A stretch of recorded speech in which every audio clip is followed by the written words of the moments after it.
जाता है कि गॉडजिला ही धरती का असली रक्षक है। 43,000 साल पहले प्राचीन अमेज़न वर्षावनों में एक भयावह कथा प्रचलित थी। कहा जाता था कि घने जंगल के भीतर एक विशाल 1000 मीटर लंबा टाइटन एनाकोंडा रहता था। अगर उस पर नजर पड़ जाए तो जीवन खतरे में पड़ सकता था। उसके पास ही एक सिर काटने वाली जनजाति का प्राचीन कबीला बसा हुआ था। सामने जो 2 मंजिला घर दिखता है वह मुखिया के बेटे दाजुआंग का था। उस समय दाजुआंग अभी सोकर उठा था।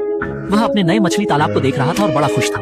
भोजन का समय देखते ही उसने जल्दी से मछलियों को पकड़ने के लिए औजार उठा लिए और तैयार हो गया। दाजुआंग घर की सीढ़ियां जल्दी उतरकर तालाब तक पहुंच गया। वह टूटी हुई पुलिया पर खड़ा होकर मछलियों की हरकतों पर नजर डाल रहा था। तभी उसे पीछे से कुछ तेज आवाजें सुनाई दी। उसने शांत बने रहने की कोशिश की और पलटा, और उस पल उसका दिल तेजी से धड़कने लगा जब उसने देखा कि आसपास की चट्टानें हिल रही थी।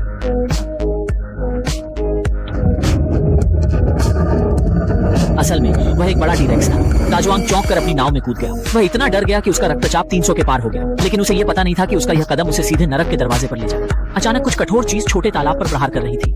जैसे जैसे प्रहार की ताकत बढ़ने लगी, दाजुआंग तालाब की ओर झुकता गया। किसे पता था कि पानी के नीचे इससे भी खतरनाक जीव छिपा है।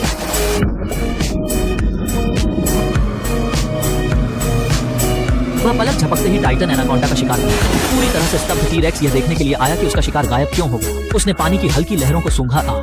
तभी अचानक विशाल एनाकोंडा प्रकट हुआ और एक झटके में टीरेक्स को भी पानी के भीतर खींच लिया। इसी दौरान यह सब कुछ गॉडजिला देख रहा था, जो उस जगह से होकर गुजर रहा था।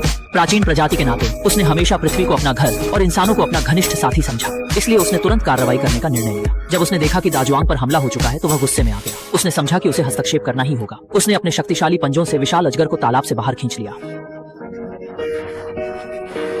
एक तेज आवाज के साथ उसने अजगर का हाथ पकड़ा। कुछ समय बाद समुद्र में एक मछली पकड़ने वाली नाव शार्क को पकड़ने में सफल हुई, लेकिन तभी एक प्राचीन समुद्री राक्षस अचानक पानी से उभरा और शार्क को